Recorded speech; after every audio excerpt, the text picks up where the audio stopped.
আপনি আপনারটা করলেন, উনি ওনারটা করলো, ওনারটা করলো। এইটাই হলো আমাদের গীতার মত, এইটাই হলো সনাতন ধর্মের মত। দেখেন, কোনো আপনার পাশের জন বসে হয়তো আরেকজন আরেকটা স্বরূপের কল্পনা করছে। এইটাই হলো গীতার মত। 6ষ্ঠ অধ্যায়ের এই আমাদের এইভাবে যোগের কথা, ঈশ্বর আরাধনার কথা বলা আছে। এখন শুধু তাই নয়, আমাদের গীতাতে কিন্তু দেখেন 18টি অধ্যায়, 18টি যোগ। এখন একটু গীতা সম্পর্কে কোনো প্রশ্ন আসছে নাকি দেখে নেই আগে।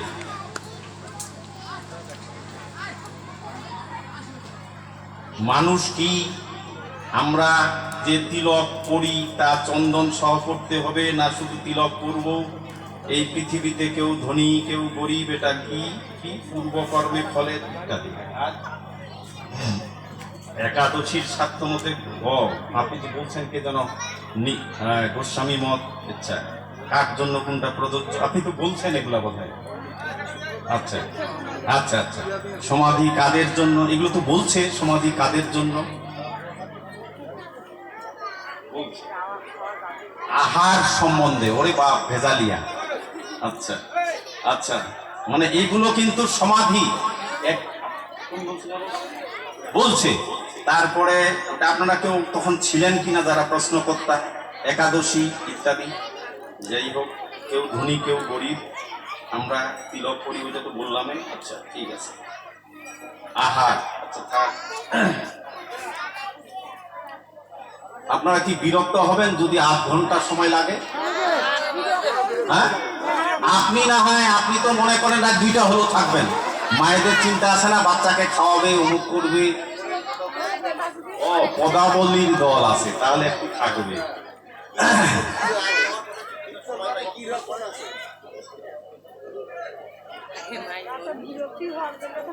বিরক্তি না, ও বিরক্তির জন্য আসিনি। আমরা প্রশ্নগুলো পেলাম, তার মধ্যে কিছু কিছু প্রশ্নের উত্তর কিন্তু ওনারা আগেই দিয়েছেন।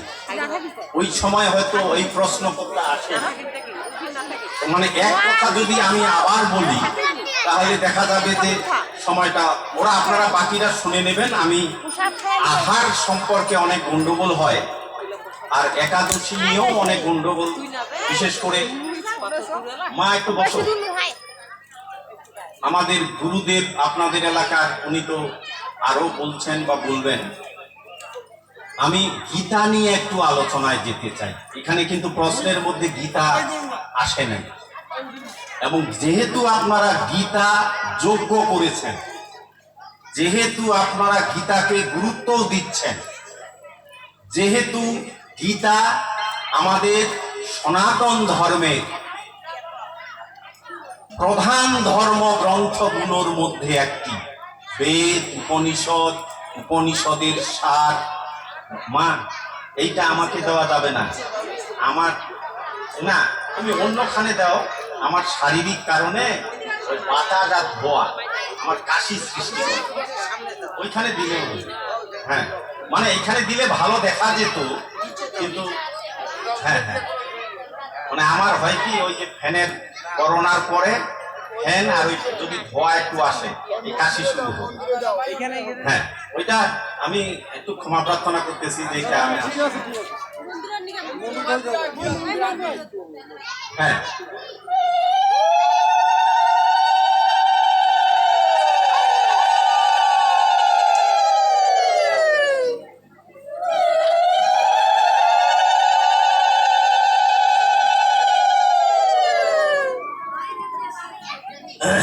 এখন কত সময় আছে এটা একটু বলবো না, আমি তো সেইভাবে বলবো যে যেহেতু গীতার আলাপ করতে গেলে কিন্তু আমার ধর্মগ্রন্থগুলোতে একটু ঢুকতে হবে। হ্যাঁ, এখন কয়টা বাজে? 7টা। ও আচ্ছা, তাহলে 8 ঘন্টা 40 মিনিট আছে। একটু মনোযোগী হবেন তো মা, আপনারা যেহেতু কষ্ট করে আসছেন।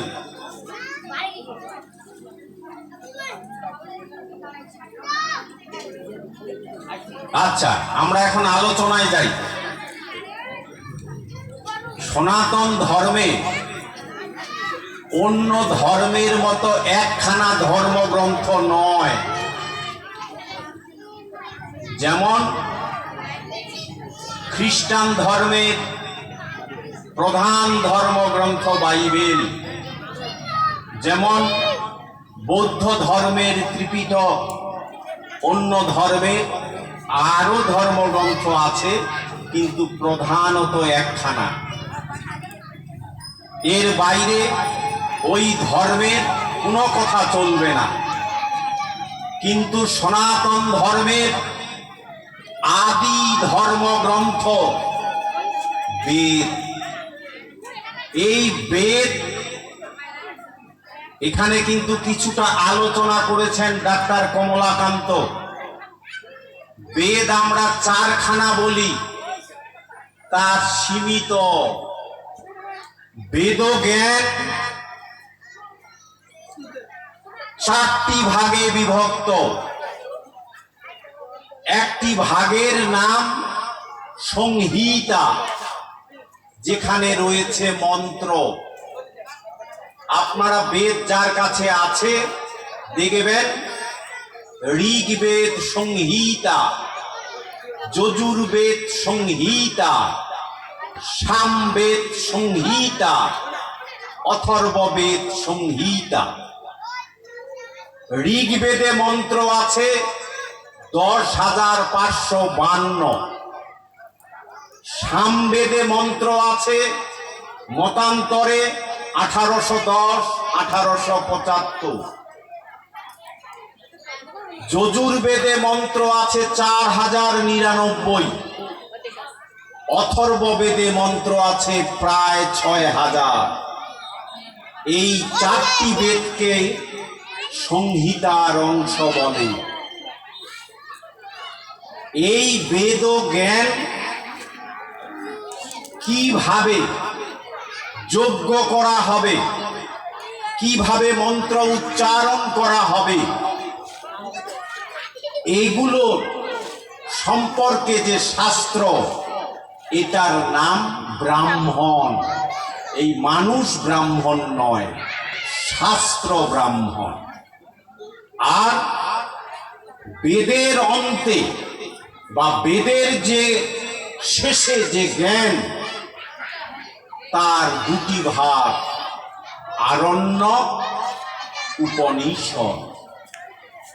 এই সমস্ত বেদ জ্ঞান সংহিতা, ব্রাহ্মণ, আরণ্যক, উপনিষদ, এই চারটা আবার দুই ভাগে বিভক্ত। একটা হলো কর্মকাণ্ড আর একটা জ্ঞান কাণ্ড। এই উপনিষদের সার হচ্ছে গীতা। সর্বোপনিষদ গাবদগ্ধা গোপাল নন্দন। সমস্ত উপনিষদের সার হচ্ছে গীতা। এক কড়াই দুধ হলো উপনিষদ, আর ওই সরটুক হলো গীতা। এই গীতা ওই বেদেরই জ্ঞান রাশিকে সংক্ষিপ্ত আকারে আমাদের কাছে দাপর যুগে ভগবান শ্রীকৃষ্ণ আমাদের প্রদান করে দিয়েছে। এই গীতাতে 700টি শ্লোক আছে, তার মধ্যে সবগুলোই ভগবানের বাণী নয়। ভগবান কথা বলেছেন 574 বার, অর্জুন কথা বলেছেন 85 বার, আর দিব্য দৃষ্টি কার হয়েছে? কে দিব্য দৃষ্টি দিয়ে এটা বলেছে? সঞ্জয়। সঞ্জয়ের আছে 40 বার, আর ধৃতরাষ্ট্রের আছে শুরুর শ্লোকটা 1 বার। আমরা গীতার 700 শ্লোক, এর মধ্যে ভগবান 574 বার কথা বলেছেন। এখন অনেকে আমরা বলি, বিশেষ করে আমি যখন কলেজ বিশ্ববিদ্যালয়ে সভা করি, সেমিনার করি, রেডিওতে সরাসরি ধর্ম বিষয়ক প্রশ্নের উত্তর দেই, তখন ছাত্ররা দেশ বিদেশ, আমেরিকা, কানাডা থেকে প্রশ্ন করে, সনাতন ধর্মাবলম্বীরা কি এক ঈশ্বরবাদী? এই রকম প্রশ্ন আমার কাছে প্রশ্ন আসে, কিন্তু যখন বেতারে উত্তর দেই, ইন্টারনেটের যুগ তো, সরাসরি প্রশ্ন এসে যাচ্ছে, সনাতন ধর্মাবলম্বীরা কি এক ঈশ্বরে বিশ্বাসী? এখন আমি উত্তর তো একটাই, সনাতন ধর্মে ঈশ্বর সম্পর্কে বলা হয়েছে ঈশ্বর একমেব দ্বিতীয়ম, ঈশ্বর এক ও অদ্বিতীয়। তখন প্রশ্ন আসে, যদি একজনে হবে তাহলে আমরা বলি হরি আমার ভগবান, রাম আমার ভগবান, কৃষ্ণ আমার ভগবান, গৌরাঙ্গ আমার ভগবান, শিব দুর্গা কালী আমার ভগবান ইত্যাদি। মা হয়েছে আরতি দিয়ে গেছে গেছে মা। তাহলে কেন এত কেন? আপনি বলছেন আমাদের শাস্ত্রে একজনের কথা আছে, তাহলে এত কেন? আবার এমন প্রশ্ন আসে, কৃষ্ণ কি ভগবান? হ্যাঁ ভগবান। ভগবানের কি জন্ম আছে, মৃত্যু আছে? না, নাই। উত্তরটা তো এইরকমই হবে, না, নাই।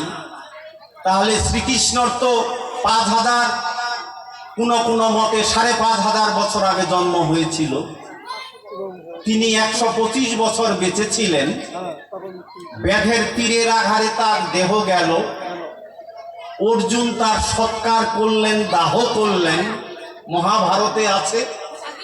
তাহলে আপনি বলছেন যে ভগবান তিনি, আর ভগবানের জন্ম নাই, মৃত্যু নাই, কই কৃষ্ণর সঙ্গে মিলল? তাহলে তো কৃষ্ণ ভগবান নয়, ওর তো জন্মও আছে, মৃত্যুও আছে, বাপও আছে, মাও আছে, স্ত্রীও আছে, কোন মতে 3 স্ত্রী, রুক্মিণী দেবী, জাম্বুবতী, সত্যভামা, আরেক মতে 8 স্ত্রী, কালিন্দী, মিত্রা, ভদ্রা ইত্যাদি ইত্যাদি। আরেক মতে আছে 16,000, ওইটার আবার ভিন্ন ব্যাখ্যা আছে। হ্যাঁ, সেটার আবার এইরকম, ওইটাও একটা বলি।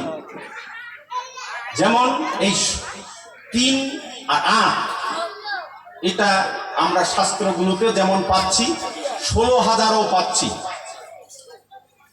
এর উদাহরণটা এইরকম, আমাদের মহান মুক্তিযুদ্ধে 30 লক্ষ শহীদ হয়েছে, 2 লক্ষ মা বোনের ইজ্জত গিয়েছে। ওই আমার মাকে, আমার বোনকে ওই 9 মাস বাংকারে রেখেছে খান সেনা রাজাকার। মা গর্ভবতী হয়েছিলেন, অনেক মা। দেশ মুক্ত হওয়ার পর যখন ওই মায়েরা কোথায় যাবে, নিজের গৃহে যেতে পারে না, সে তো গর্ভবতী, খান সেনা রাজাকারের দ্বারা। কোথায় যাবে, তার কলঙ্ক কোথায় লুকাবে? তখন জীবনও তো, আত্মহত্যাও তো করতে পারে না। মুক্তিযোদ্ধারা তাদেরকে উদ্ধার করে নিয়ে গেল, ঢাকায় একটি পুনর্বাসন কেন্দ্র করা হলো। বঙ্গবন্ধু আমাদের জাতির জনক ফিরে এলেন, সন্তান হচ্ছে, পিতার নাম কি হবে? কর্মকর্তারা বঙ্গবন্ধুর কাছে গেলেন, হে জাতির পিতা, এদের বাপের নাম কি লেখা হবে? বঙ্গবন্ধু সেই দিন বলেছিলেন, আমার আহ্বানে বাঙালিরা জীবন দিয়েছে, মায়েরা ইজ্জত দিয়েছে, তাদের গর্ভে অবৈধ সন্তান এসেছে, এর জন্য দায়ী আমি। তোমরা লিখে দাও তাদের পিতার নাম শেখ মুজিবুর রহমান। ঠিক তেমনি ওই অসুরের কাছে বন্দী ছিল 16,000 গোপিনী। তাদেরকে ভগবান উদ্ধার করেছিলেন এবং সেই নারীরা কান্নায় ভেঙে পড়ে বলেছিলেন, হে জগৎ স্বামী, তুমি আমাদের ত্রাণকর্তা, তুমি আমাদের রক্ষাকর্তা, তুমি আমাদের পিতা, তুমি আমাদের পতি, তুমি তোমার চরণে ঠাঁই দাও। এই হলো 16,000। ওই আমাদের একটু বিকৃত করে তোমার ভগবানের বিলাতি কাণ্ড, এটা জানে না যে প্রকৃত ঘটনাটা কি। আমরা অতটা বলিও না, আমরা খালি ওগুলাই সমালোচনা করি। এখন এই যে প্রশ্নগুলো যে শ্রীকৃষ্ণ কি ভগবান, তো ভগবান হলে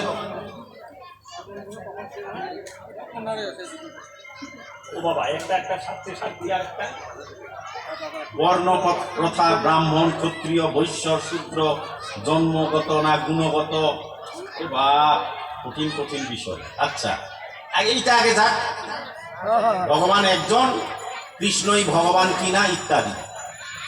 তারপরে আরেকটা ভেজাল আছে, আমাদের মধ্যে কোনো কোনো মতের লোক, আমি নাম বলি না, তারা বলার চেষ্টা করে, এই খবরদার, কৃষ্ণই একমাত্র ভগবান, আর ভগবান গুলা কেউ নয়, বলে না? কৃষ্ণ ছাড়া কোনো আর ভগবান নাই, কৃষ্ণ ছাড়া মুক্তিই নেই, এটাও তো বলে। তাহলে এখন আমরা কোনটা করব? আমরা তো সাধারণ ভক্ত, এইটা একবার একবার ও বলে, একবার ও বলে।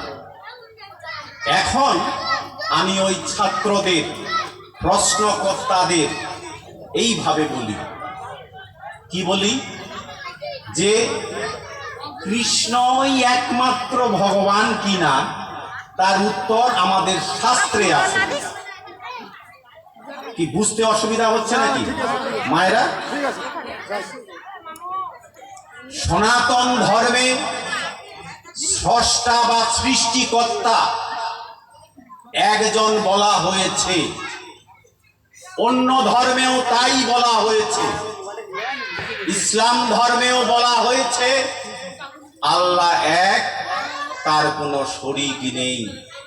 খ্রিস্টান ধর্মে বলছে এক গড, তিনি তার পুত্র যিশুকে পাঠিয়েছেন মানব কল্যাণে। আমাদের সনাতন ধর্মে এক ঈশ্বরের কথা বলা হলেও, এইখানে মনোযোগী হবেন, ঈশ্বরের স্বরূপ আছে 4টি। খুব মনোযোগী হবেন, তাহলে বুঝে ফেলবেন। ছেলেগুলো একটু থামাই দেবেন।